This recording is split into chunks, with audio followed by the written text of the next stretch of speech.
제가 몇 주 전에 전도서를 쓴 솔로몬이 독특한 표현 방식이 한 가지 있다라고 말씀을 드렸죠. 그것은 두 개를 놓고 이것이 저것보다 더 낫다라고 하는 표현을 자주 쓴다라고 했습니다. 4장을 보시게 되면 전체가 다 그런 식으로 표현이 되어 있는 것을 볼 수가 있고, 우리가 이미 그 4장을 살펴보았습니다. 오늘 7장 1절에서 12절까지 나오는 말씀도 역시 독특하게 그와 같은 두 가지를 놓고 이것이 이것보다 낫다라고 하는 표현을 쓰고 있는데, 자그마치 자세히 살펴보면 9가지 정도가 나오고 있습니다. 이 9가지를 제가 다 말씀을 드리자고 하면 점심을 먹을 수가 없기 때문에 제가 그 중에서 대표해서 한 2가지 정도만 말씀을 드리도록 하겠습니다. 오늘 말씀의 제목이 역설의 가치를 추구하라는 것인데, 우리가 보통 생각하는 가치 있다라고 하는 것이 있습니다. 그것에 비하여서 상대적으로 소홀히 여겨지거나 무시되어지거나 잘 드러나지 아니한, 그럼에도 불구하고 진짜 가치가 있습니다. 솔로몬이 바로 이 부분을 우리가 보통 일반적으로 생각하고 있는 그 가치보다 아직 드러나 있지 않지만 우리가 소홀히 여겼던 이 본질적 가치야말로 진정한 가치이니 이것을 추구하라 라고 말씀을 하고 있는데, 대표해서 2가지 정도를 말씀드립니다. 그 첫 번째가 1절에 나옵니다. 1절 보면 좋은 이름이 좋은 기름보다 낫고 이렇게 되어 있습니다. 여기 좋은 기름이라고 하는 것은 석유나 휘발유 그런 기름을 말하는 것이 아닙니다. 과일, 유실수 과일에서 짜서 나온 기름을 말하는 거예요. 그러니까 보통 그런 기름은 이제 향유라고 이렇게 하죠. 향유로 쓰여지는 것. 여기 좋은 기름이라고 하는 것은요, 질이 좋다라고 하는 의미도 있지만 그 향유가 이스라엘 백성들이 소장을 하기 위해서는 상당히 재력이 있어야만 됩니다. 그래서 좋은 기름은 부자, 재물이 많은 사람, 이것을 상징적으로 표현하고 있는 말입니다. 그렇다고 하면 우리가 이미 인정하고 있듯이 돈의 가치 아무도 부인하지 못할 것입니다. 왜냐하면 돈만 있으면 원하는 것 다 살 수가 있잖아요. 얻을 수가 있잖아요. 그래서 돈의 가치에 대해서 무시하는 사람은 현실을 모르는 이상주의자이거나 아니면 아주 갓난아이에 대해서만 그런 일이 있을 뿐이지, 모든 사람들은 돈의 가치를 잘 알고 있습니다. 그런데 솔로몬이 그렇게 모든 사람들이 보편적으로 가치가 있다고 여기고 있는 그 재물, 좋은 기름보다 좋은 이름이 더 낫다라고 말을 하고 있는 것입니다. 좋은 이름. 우리는 잘 동의가 안 됩니다. 어떻게 좋은 이름이 돈보다 더 가치가 있단 말인가? 왜 동의를 안 하는가 하면, 좋은 이름은 전당포에 맡겨서 돈을 받을 수가 없어요. 좋은 이름 걸고 무슨 돈을 얻을 수가 없어요. 물건을 살 수가 없어요.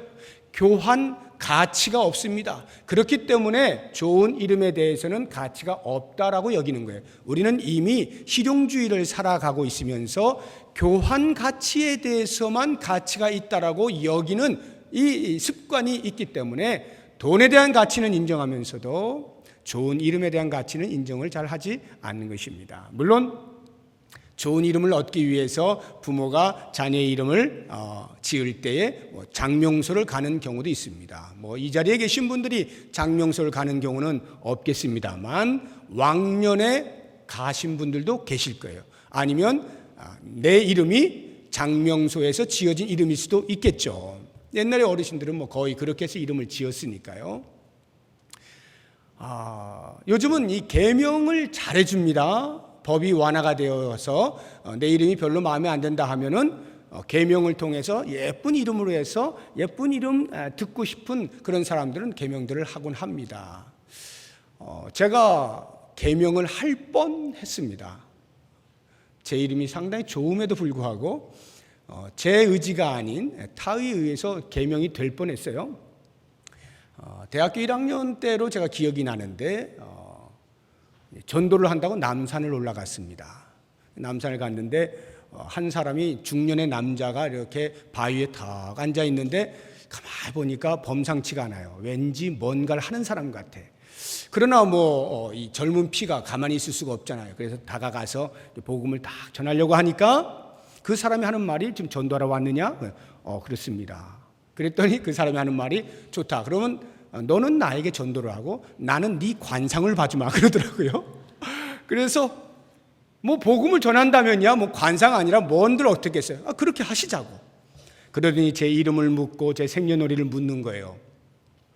그러더니 이렇게 따지더니 당신 계명해야 되겠어? 딱 그러더라고요. 그래서 왜요? 그랬더니 자기가 이렇게 보니까 이 나무가 곱게 쫙 올라가는데 중간에 도끼가 탁 찍혀 있다는 거예요. 기분이 섬뜩하잖아요. 그러니까 내 삶이 평탄하게 쫙 뻗었는데 갑자기 뭔가가 막혔다 이 말이죠. 그러니까 도끼를 빼야 된다는 거지. 그러려면 이름을 바꿔야 된다 이렇게 얘기하더라고요. 저는 이제 알겠습니다 하고는 이제 열심히 복음 전하고 이제 헤어졌어요. 그런데 그로부터 몇 년 후에 제가 군대를 가서 휴가를 나오게 되었는데 기차를 타고 휴가를 나오는데 제 옆에 앉아 있는 사람이 참 우연찮게도 스님이셨습니다. 그래서 얘가 스님과 같이, 제가 군중병이었는데 스님과 같이 앉아서 이제 때는 이때다. 저는 그 당시에 물불을 가리지 않았습니다. 젊었기 때문에. 그래서 또 스님에게 또 복음을 전한다고 또 이제 하니까 이 스님이 똑같은 말을 하는 거예요. 내가 네 관상 봐주마 그러더라고요. 그래서 이름 묻고 생년을 묻는 거예요. 그래서 또 제가 복음 전하는 그것에 알았다고 또 알려줬더니 이게 웬일입니까? 그 스님이 그 몇 년 전에 남산에서 돛 닦고 있던 그 남자하고 똑같은 말을 하는 거예요. 내 이름에 쭉 뻗은 나무에 도끼가 찍혀 있다는 거예요. 야, 이 사람들은 뭐가 있나? 이렇게 이제 제가 생각을 했는데 두 번을 똑같은 말을 듣게 되니까 찜찜하기는 했어요. 그러나 제가 누굽니까? 신앙인이니까 그런 것은 아무것도 아니야 하고는 이제 복음만 전하고 이제 헤어졌는데요. 만약 제가 조금만 믿음이 없었어도 정말 이렇게 고민이 됐을지 모르겠어요. 아니면 예수님을 몰랐다면 아마 금방 이름을 바꾸러 갔을지 모르겠습니다. 그렇게 어떻게 시간 차이를 두고 전혀 다른 사람이 같은 말 하는 게 쉽지가 않잖아요. 그러니까 바꾸고 싶은 마음이 생길 수가 있죠. 그러나 제가 왜 안 바꾸고 지금까지 꿋꿋하게 제 이름을 쓰고 있느냐? 그것은 그 이름 자체가 훌륭한 삶을 보장해 주는 것이 아니다는 것을 알기 때문입니다. 아무리 이름을 기가 막힌 이름으로 바꾼다 하여도 그 사람의 이름 때문에 삶이 바뀌는 경우는 없어요. 솔로몬이 이야기하고 있는 좋은 이름이라는 것은 이렇게 제가 지금 말씀드리고 있는 우리의 이름 석자를 말하고 있는 것이 아닙니다. 그 좋은 이름을 말하는 게 아니라 구약에서 이스라엘 백성들이 이름이라는 것은 한 사람의 전 존재를 말하는 거예요. 그래서 그 사람의 인격, 그 사람의 성품, 그 사람의 덕망 이런 것들을 종합하여서 이름이라 표현하는 거거든요. 솔로몬이 하는 말은 그것입니다. 재물보다 좋은 평판, 좋은 명예가 훨씬 중요하다, 나은 것이다. 그것을 추구해라 라고 말하는 거예요. 이름이 명예라고 하는 것에 대해서 솔로몬이 직접 말을 하고 있습니다. 잠언 22장 1절을 보게 되면 많은 재물보다 명예를 택할 것이요 이렇게 돼 있거든요. 많은 재물보다 명예를 택할 것이요. 여기 명예라고 하는 것이 히브리어로 쉔이라고 하는 것입니다. 이 쉔이라고 하는 단어가 전도서 7장 1절에 나오는 좋은 이름이 할 때 그 이름하고 똑같은 단어예요. 그 이름이 쉔이에요.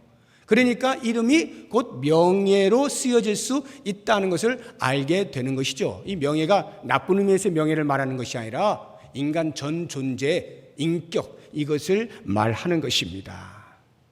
그렇다고 한다면 왜 명예가 재물보다 더 가치가 있느냐? 재물은 순간입니다. 잠시 있다가 없어지는 것이지만 명예는 영원히 남습니다. 오래 가는 거예요. 그래서 시편 112편 6절에 보면 의인은 영원히 기억되리로다 이렇게 말씀하고 있습니다. 의인이 누구입니까? 예수 그리스도를 믿어 모든 죄에서 사함을 얻고 하나님의 자녀가 된 자들, 우리 성도들이 의인 아닙니까? 이 의인은 영원히 기억이 된다는 것이에요. 그래서 사도행전 13장에 보면은 안디옥 교회의 성도들이 비로소 그리스도인이라 일컬음을 받았다라는 말씀이 있지 않습니까? 그 당시에 그리스도인이라고 하는 이름을 얻는 것은 화려한 이름이 아니에요. 아유, 저 예수쟁이들, 저 예수밖에 모르는 것들, 예수의 미친놈들, 이런 뜻이에요. 그런데 보세요. 세상 사람들은 그 사람들을 가리켜서 저 예수밖에 모르는 사람들이라고 손가락질하고 비난하고 빈정대듯이 그리스도인이라고 불러주었지만 정작 우리가 볼 때는 그 이름이 얼마나 영광스럽습니까? 그렇구나. 예수밖에 모르는 사람들, 예수만 쫓아다니는 사람들, 예수를 닮으려고 애쓰는 사람들, 그리스도인, 그 이름 얼마나 가치 있는 이름이에요. 그런데 그 이름이 어떻다고요? 영원히 기억이 될 것이다 말씀하는 거예요. 대표적인 인물이 성경에 지난 수요일날 우리가 보았던 베다니의 마리아죠. 마르다와 나사로와 함께 살았던 그 마리아가 향유 옥합을 깨서 예수님의 머리에 부었을 때에 주변의 제자들이 난리가 났습니다. 그 비싼 것을 예수님께 부어가지고 낭비를 하다니, 그것을 팔아다가 가난한 사람들에게 주었다면 얼마나 유용하게 좋은 곳에 쓸 수 있었단 말인가, 이러면서 자기의 의를 드러내곤 했지만 예수님께서는 가만두어라. 가난한 자들은 너희와 항상 있거니와 나는 이제 곧 십자가에 못 박혀 죽는다. 저 여인이 향유를 부은 것은 나의 장례를 예비한 것이다 라고 말씀을 하시면서 이 복음이 전파되어지는 곳에는 이 여인의 행한 일도 영원토록 전파되어 기념되리라, 기억되리라, 이렇게 말씀을 해주신 겁니다. 마리아란 이름, 우리에게 중요한 것은 마리아, 세 글자가 중요한 게 아니라 그 마리아가 무엇을 하였느냐라고 하는 마리아의 전 인격이 우리에게 다가오고 있는 것 아닙니까? 그리스도를 향한 진정한 사랑의 표현, 그가 예수 그리스도의 장례를 예비한 것으로 알고 붙지는 아니하였을지라도 우리 오빠를 살려주신 주님, 우리를 날마다 사랑해 주신 주님, 내가 그 사랑을 어떻게 표현할 수 있습니까? 하고는 자신의 그리스도를 향한 사랑의 표현으로서 향유 옥합을 깨뜨려 부은 그 아름다움, 그리스도를 따르는 자는 적어도 이 정도로 그리스도를 사랑하며 그리스도인이라 이름을 불러야 할 것 아니냐라고 하는 것을 모델로 보여준 그 마리아의 행동, 그것이 지금 2000년이 지난 오늘날에도 우리의 입에 회자가 되고 있지 않습니까? 아름다운 이름이 부자보다 훨씬 나은 거예요. 마리아가 돈이 얼마나 많았는지 우리는 아무도 모릅니다. 집이 몇 채가 있었는지 아무도 몰라요. 관심도 없어요. 다만 그 이름이 남는 것은 그가 그리스도께 행하였던 그 사건, 사랑의 옥합을 깨뜨려 붓는 그 사건만이 우리에게 기억이 되어 남는 것입니다. 저는 이 사건을 보면서 참으로 마리아는 훌륭하다, 영원히 기억될 그 좋은 이름을 위하여 자기의 가지고 있는 좋은 기름을 부었구나. 좋은 기름으로 좋은 이름을 산 여인입니다. 좋은 기름을 가지고 나 부자야 하고 있지 아니하고 오히려 그것을 낭비하여서 좋은 이름을 대대에 남겨놓은 지혜로운 여인, 이것이 그리스도인이에요. 사랑하는 여러분, 우리가 우리의 이름 석자를 떠올릴 때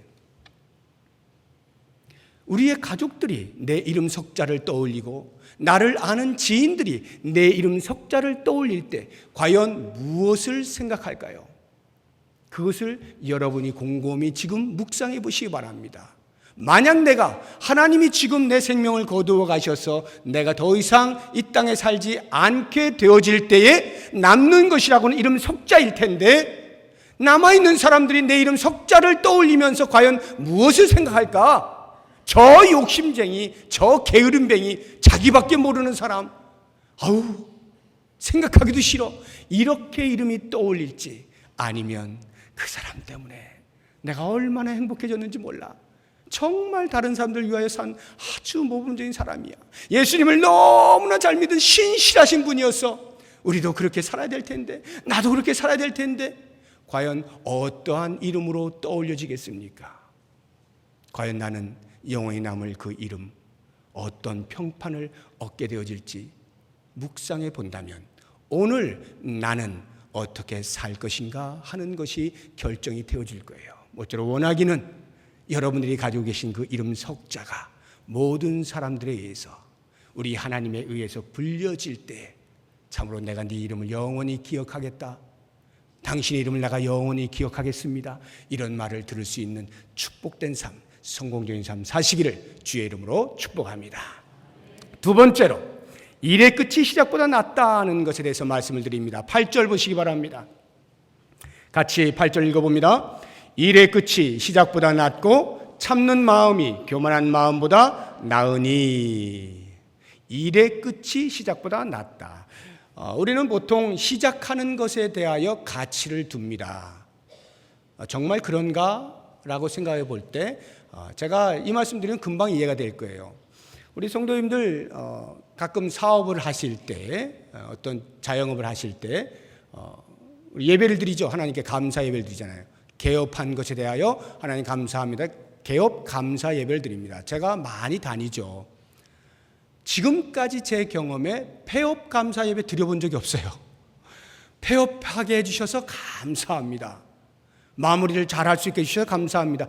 그 예배 제가 드려본 기억이 없습니다. 폐업 감사 예배는 한국교회에 한 번도 있지 않았어요. 모르겠어요. 어디 몰래 누군가가 했는지 모르겠습니다만 개업 감사 예배는 잘 돼요. 왜요? 시작하는 것이니까, 하나님의 축복을 받아야 되니까, 하나님의 인도하심을 받아야 되니까 시작은 거창하게 시작이 됩니다. 그런데 끝에 대해서는 그다지 관심이 없어요. 가치의 차이다 이런 말이에요. 그런데 솔로몬은 오히려 시작보다는 끝에 더 가치가 있다라고 말을 하는 거예요. 용두삼이라는 말이 있잖아요. 머리는 용인데 꼬리는 뱀이에요. 일을 거창하게 벌였는데 나중에 보면 흐지부지 없어지는 거. 용두삼이라고 말하지 않습니까? 그런데 이와 같은 용두삼위격인 사람이 대표적으로 성경에 솔로몬입니다.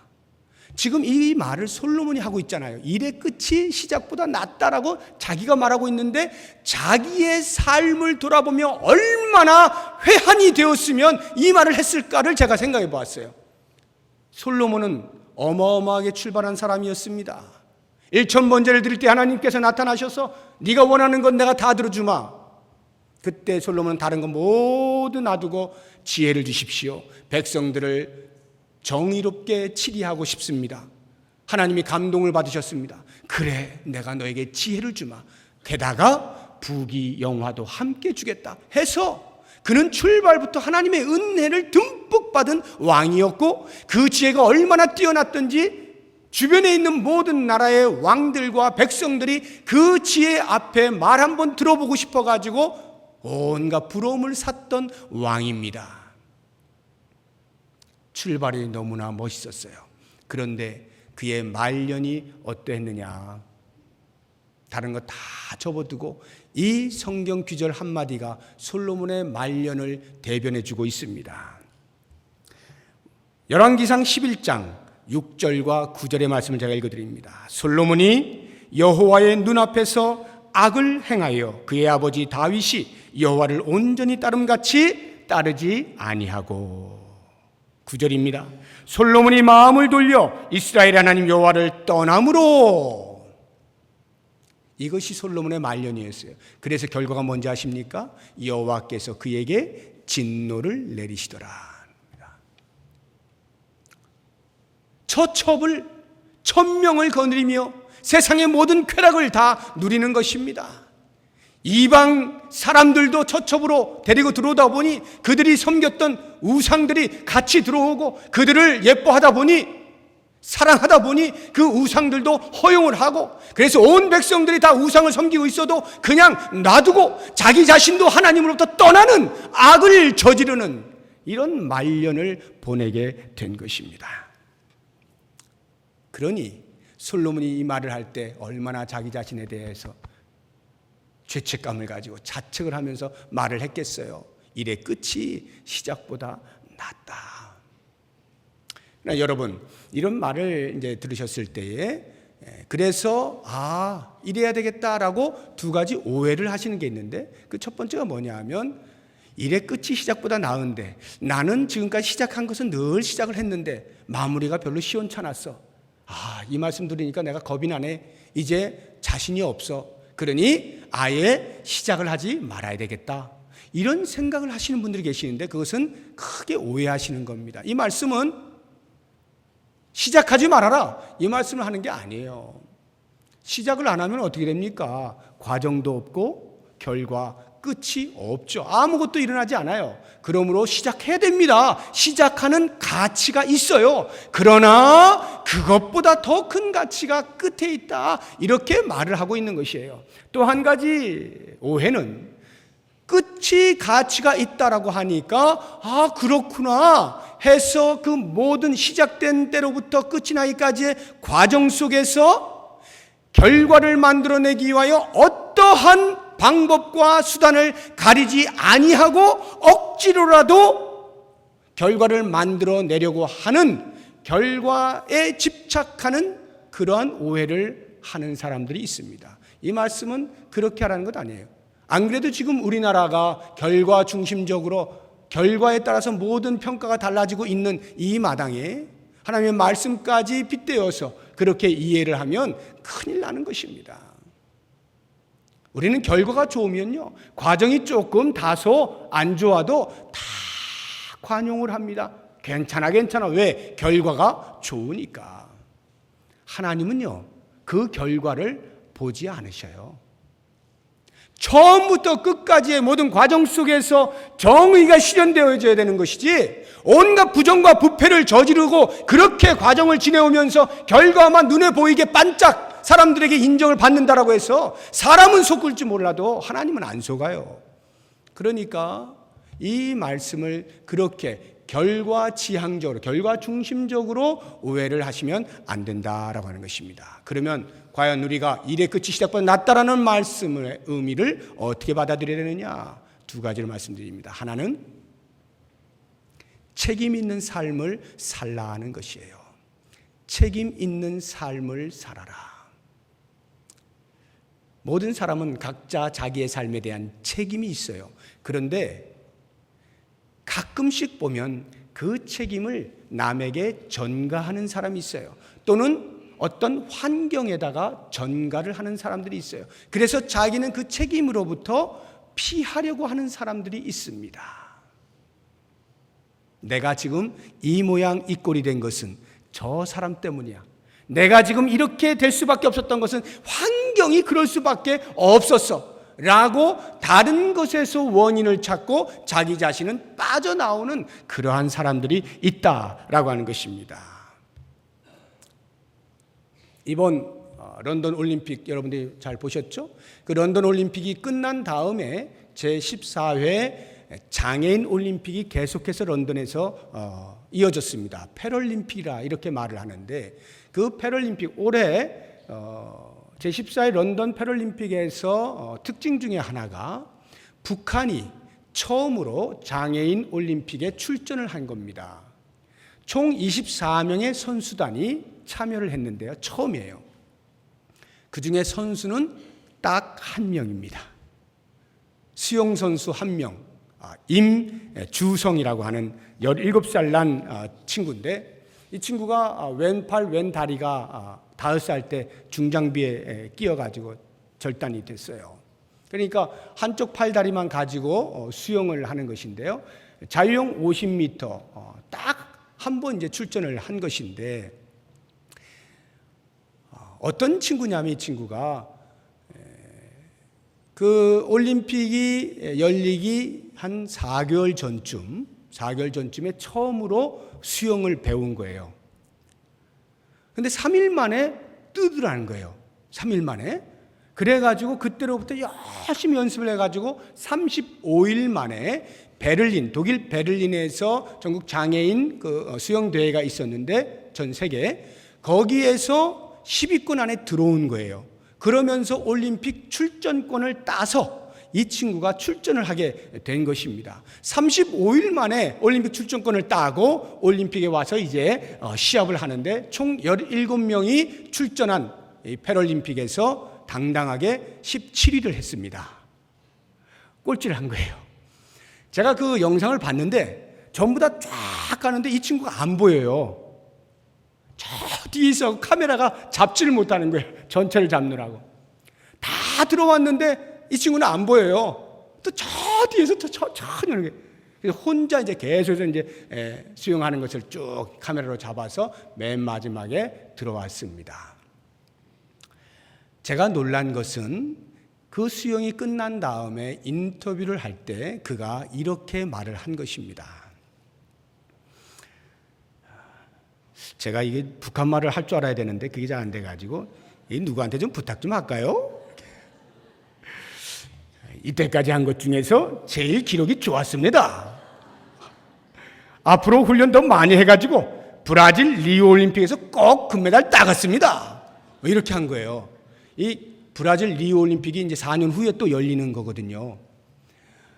올림픽 4개월 연습해가지고 나와가지고 비록 17위를 했지만 꼴찌를 했지만 그가 말하고 있는 것은 내가 지금까지 한 것 중에 기록이 제일 좋다는 거야. 그리고 4년 뒤가 되면 반드시 나는 금메달을 딸 것이다라고 하는 자신감과 미래지향적인 말을 하고 있다는 것이에요. 무슨 말입니까? 장애를 입었음에도 불구하고 자신의 삶에 대하여 스스로 책임을 지고 있다 이 말이에요. 정말 장애자가 누굽니까? 건강한 사지 가지고 무엇이 안 되면 저 사람 때문에 안 돼. 내 집 환경을 봐. 되게 생겼나? 이렇게 남 핑계나 대가면서 자기가 해야 할 책임을 전가시키고 불성실하게 사는 사람, 그 사람이야말로 장애인 아닙니까? 우리는 성경을 통해서 영적 장애인을 만날 수가 있어요. 이스라엘 백성들이 영적 장애인들이었습니다. 하나님께서 은혜를 베푸셨어요. 애굽에서 430년 동안이나 노예 생활하던 그 사람들을 해방의 자유를 만끽하도록 모세를 들어 사용하셔서 애굽에서 나오게 하셨습니다. 얼마나 감격스럽습니까? 자그마치 430년의 그 사슬이 끊어지고 이제는 자유인으로 살아갈 수 있는 영광스러운 삶이 그들에게 놓여 있어요. 그런데 보세요. 광야의 삶을 삽니다. 그리 쉽지가 않죠? 사람이 사는 곳이 아니니까 광야는 살기가 만만치가 않아요. 지나가기가 만만치가 않아요. 여행하는 것이 만만치가 않습니다. 그래서 뭐가 없고 뭐가 없을 때마다 그들이 한 것은 전부 모세를 향하여 모세야 네가 왜 우리들을 이렇게 나오게 해서 고생을 시키느냐? 우리가 애굽에 있었으면 편하게 있었을 것을.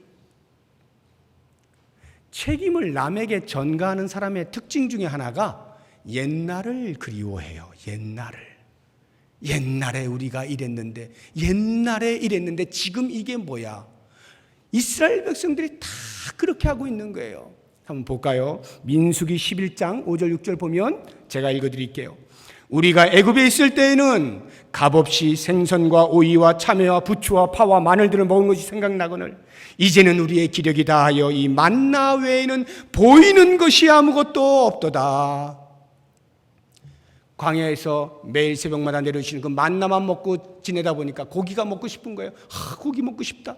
그러면서 하는 말입니다. 우리가 애굽에 있을 때에는 값없이 생선과 오이와 참외와 부추와 파와 마늘들, 이스라엘 백성들이 노예로 사는 동안에 그것을 얼마나 먹었겠어요? 주인에게서 떨어지는 부스러기 있으면 잠시 1년에 한두 차례 먹었을까?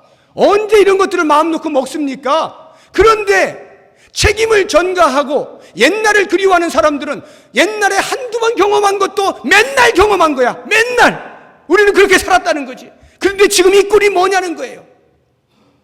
이게 이스라엘 백성들의 모습입니다. 과연 우리들은 어떻습니까? 우리의 삶에 대하여, 나의 삶에 대하여 내가 책임을 지고 있습니까? 일어나고 있는 현실에 대하여 나의 책임이라고 말을 하고 있습니까? 그렇지 못한 경우가 너무도 많아요. 우리 부부들 보세요. 부부싸움 할 때 저도 경험이 있습니다만 부부싸움 하면 대부분 어떤 식으로 갑니까? 남편은 아내한테 내가 너 만나가지고 내 인생이 이렇게 되는 거야. 내가 너만 안 만났어. 내가 쫙 펴지는 건데 너 만나가지고 너 만났다는 거지. 자기가 무능해가지고 가족들 몸무게 살리는 거 생각 안 하고 와이프 잘못 만나가지고 그렇게 됐다는 거예요. 그러면 그 아내는 또 뭐라 그래요? 남편한테 내가 당신 만나서 내 인생 종친 거야. 내 인생은 당신 만나면서부터 끝났어. 없어. 내 인생은 없어. 같이 맞장구 치지 않습니까? 더 열심히 내조하고 같이 힘을 합하여서 가족 먹여 살리려고 애를 쓸 생각 안 하고 그저 그냥 남편 무능한 거 책임이나 돌리고 피차가 이렇게 하면서 가족이 깨어지는 거 아니에요? 부부가 왜 이혼합니까? 다 이런 거죠. 내게 책임이 있다라는 생각을 조금씩만 해주어도 그런 위험하고 위기에까지는 몰리지 아니할 텐데 상대방에게만 모든 책임을 전가하고 어떻게 그렇게 우리의 눈은 다른 사람의 책임에 대하여는 그렇게 밝히 보는지 몰라요. 내가 가지고 있는 책임에 대해서 잘 안 보여요. 나는 다 하고 있다고 생각하는 거야. 그런데 네가 안 하고 있어갖고 지금 이 모양이라는 것이죠. 여러분, 생각을 바꿔야 됩니다. 교회가 건강한 교회와 건강치 못한 교회는 금방 표시나요. 안수 입사님들, 당회원들 지금 뭐 하는 거야? 우리 교회가 어디로 가고 있는 거야? 당회원들이 안수 입사님 지금 도대체 얼굴도 안 보여? 뭐 하고 있어? 이러면 그 교회는 문 닫는 거예요. 성도들이 목사 지금 뭐 하고 있어? 목사는 아유, 내가 이런 성도들하고 내가 이런 목회를 하고 앉아 있다니. 만약 이래 버리면 교회는 문 닫는 거예요. 여러분, 목사는 목사의 책임이 있습니다. 성도는 성도의 책임이 있어요. 제가 목사이기 때문에 늘 저는 목사를 굉장히 몰아붙이는 스타일이에요. 제가 목사가 못 돼가지고 우리 한국교회가 지금 다 이 모양이 됐다라고 제가 스스로 말하는 사람이에요. 왜? 내 책임이라고 여기는 것입니다. 내 책임이다. 지도자의 책임이야. 한국교회가 이렇게 병들어 있는 것은 지도자가 잘못됐기 때문이야. 통탄을 합니다. 가슴을 쳐요. 그런데 여러분들이 만약에 제가 그렇게 말을 할 때 그래 맞아 목사 때문이야. 그 목사들 말이야. 여러분이 만약 그렇게 하면 교회는 끝난 거예요. 여러분은 그럴 때 무슨 목사님이 잘못이 있습니까? 우리가 잘 못해서 그렇죠. 우리가 순종하지 못해서 그렇죠. 이러면서 나의 책임을 살펴보고 내 책임을 다하려고 애를 쓸 때 피차가 각자의 책임에 대하여 최선을 다하려고 할 때 그 교회가 건강한 교회예요. 그 교회가 미래가 있어요. 앞으로 나아갈 수가 있습니다. 우리 부평 동북교회가 미래가 있습니까? 우리 하는 것을 보면 알아요. 우리는 어떻게 하고 있습니까? 저는 우리 성도님들 때문에 너무나 행복해요. 너무나 기뻐요. 최고의 성도님들이에요. 이렇게 하면 여러분들은 그래 우리가 최고인데 니들이 못해가지고 이러지 마시고 우리 같은 사람들 최고라고 여겨주시니 감사합니다. 목사님이 최고죠. 목사님이 최고예요. 우리가 더 열심히 할게요. 이렇게 맞장구가 쳐지면 그 교회는 일의 끝이 시작보다 나은 교회가 될 줄로 믿습니다. 마지막으로 일의 끝이 시작보다 낫다는 말을 한 가지만 더 우리가 생각을 해봤으면 좋겠어요. 책임감 있는 삶을 살라는 것에 더하여서 그렇게 일이 시작되어서 끝까지 가려면 뭐가 필요합니까? 많은 것들이 있겠습니다만 가장 대표되는 한 가지를 말하라 하면 저는 인내를 들겠습니다. 오래 참는 겁니다. 시작하였습니까? 끝까지 참는 거예요.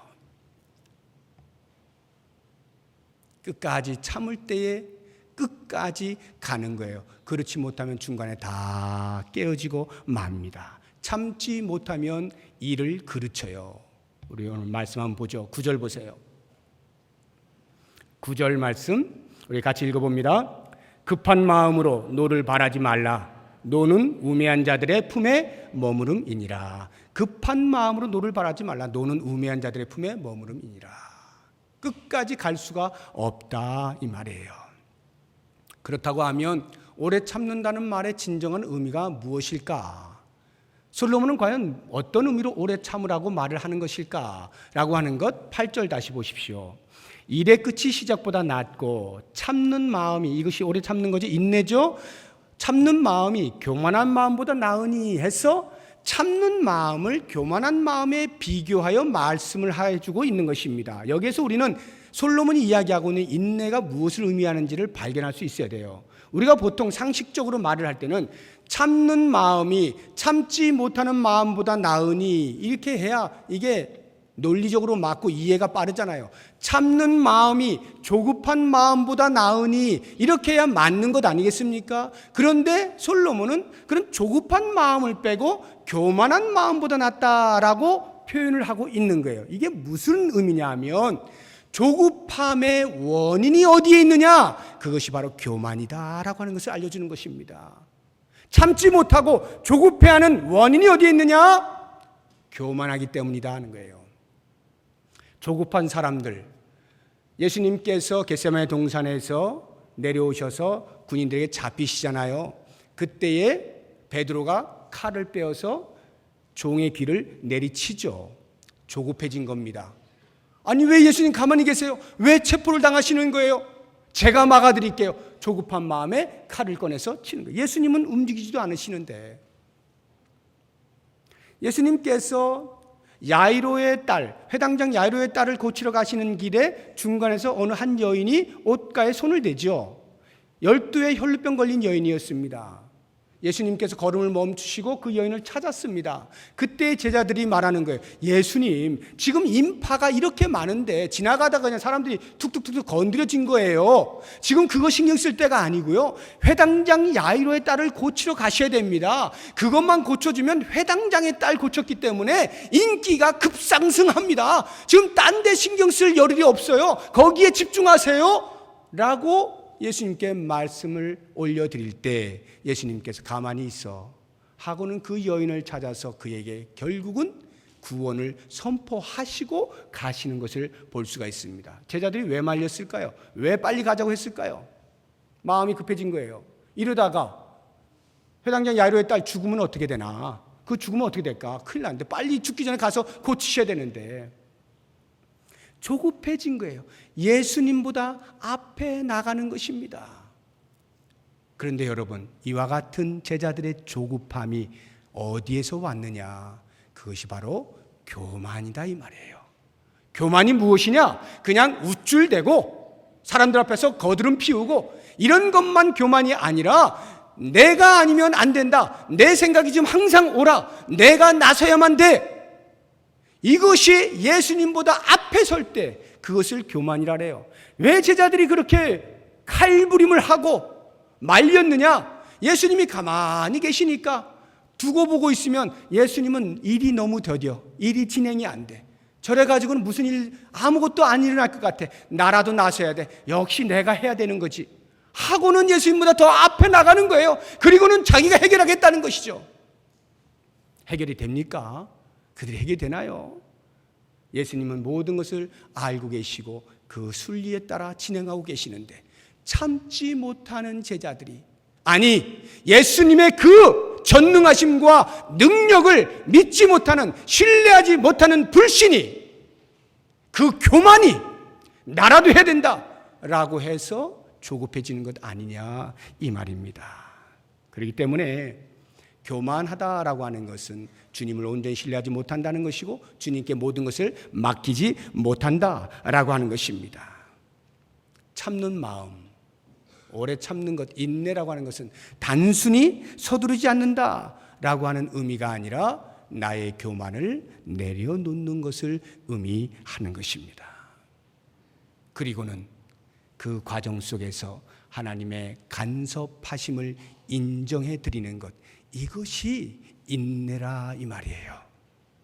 사랑하는 여러분, 무엇이든지 시작할 때 꿈을 갖게 마련입니다. 계획을 세우죠. 그것이 얼마나 크냐 조그마냐 그렇게 중요하지 않다고 생각합니다.